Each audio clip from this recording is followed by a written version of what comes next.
Hey, hi everyone, this side Kapil. Today we are going to solve statement based question.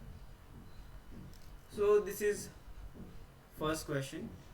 इसमें मेरे को बताना है कि अगर मैं ए बी सी डी का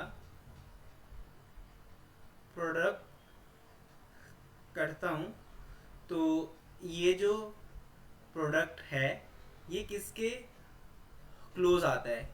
ए के क्लोज आता है, बी के आता है, सी के आता है, डी के आता है। ठीक है, वी नीड एग्जैक्ट आंसर।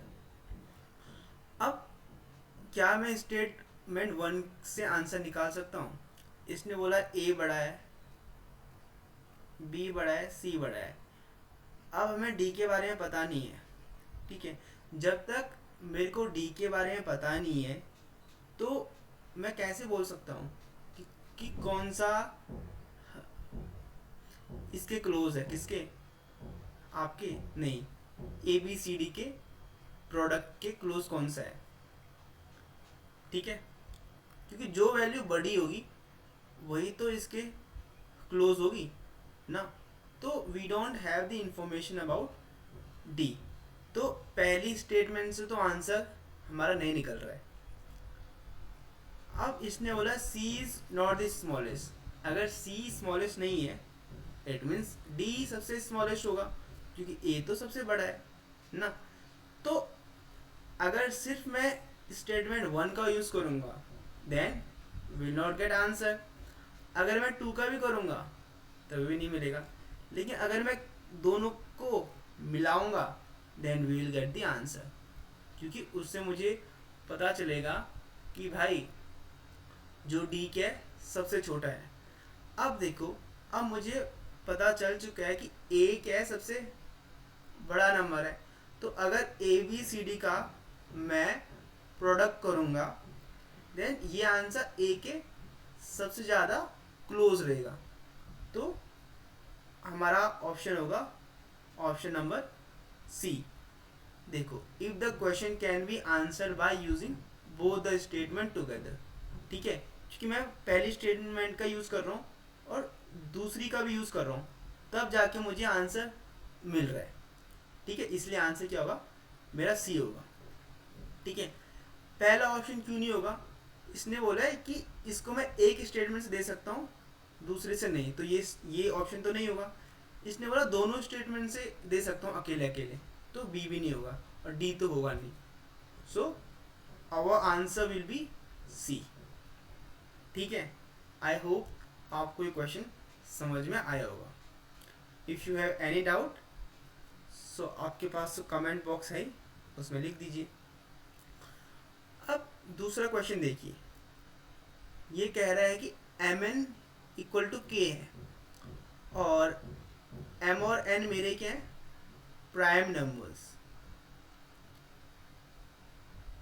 ठीक है, अब आपको पता ही है प्राइम नंबर्स क्या होते हैं।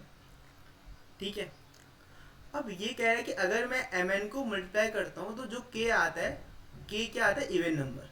ठीक है, सो टू गेट इवन नंबर यहाँ पे एम और एन में से एक को क्या होना पड़ेगा, इवन नंबर होना पड़ेगा, तभी जाके हमारा आंसर इवन आएगा ना। तो मुझे पता है टू क्या होता है, ओनली इवन नंबर जो कि मेरा प्राइम नंबर होता है। ठीक है, तो एम और एन में से कोई भी मेरा इवन नंबर हो सकता है, वी डोंट नो। अब ये कह रहा है कि इसकी वैल्यू क्या होगी। देखो यहाँ पे वैल्यू लिखा है, मतलब एक वैल्यू, नॉट वैल्यूज। अब स्टेटमेंट वन बोला है कि एम क्या है मेरा, एन से क्या है, बड़ा है। ठीक है, तो इट मीन्स मैं कह सकता हूँ कि भाई कि मेरा एन क्या होगा, एन मेरा टू होगा। लेकिन यार एम तो कुछ भी हो सकता है ना, एम की वैल्यू मेरी थ्री भी हो सकती है, फाइव भी हो सकती है, सेवन भी हो सकती है, क्योंकि वो टू से तो बड़ा ही है। अब सेकेंड स्टेटमेंट को देखता हूँ, क्योंकि पहले से मुझे आंसर नहीं मिला है, क्योंकि एम की मल्टीपल वैल्यूज मिल रही हैं। तो देखते हैं क्या मुझे सेकेंड स्टेटमेंट से मिलेगा। One of the number is two. अरे ये तो मैंने पहले ही बोल दिया है ना कि एक नंबर वो तो अंडरस्टूड है ना भाई, अगर आंसर इवन आ रहा है इट मीन्स एक नंबर 2 ही होगा, ठीक है। तो क्या तो क्या हम आंसर निकाल पा रहे हैं? हम आंसर नहीं निकाल पा रहे हैं। अगर मैं दोनों स्टेटमेंट को भी मिलाऊंगा we will not get the value of M, कि एम है क्या भाई ना। अगर एम मिल जाएगा तो बात बन सकती है,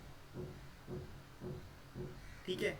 या तो वो बोल दे कि एम की वैल्यू क्या है, मेरी लेस देन 5 है, देन हमें पता है कि अगर लेस देन 5 है तो इट मीन्स वो मेरा 3 ही होगा, बट ऐसा कुछ तो है नहीं। सो हम जाएंगे ऑप्शन नंबर डी की तरफ, क्योंकि अगर हम दोनों को मिलाएंगे भी ना will not get the answer, so option will be D and answer will B of course D. So I hope आपको समझ में आया होगा। एंड यहाँ आपको एक बात और ध्यान रखनी है कि हमारे पास सिर्फ 2 ही एक इवन प्राइम नंबर होता है। So many times question they can ask from you. So if you like the video, do subscribe and comment of course. Thank you.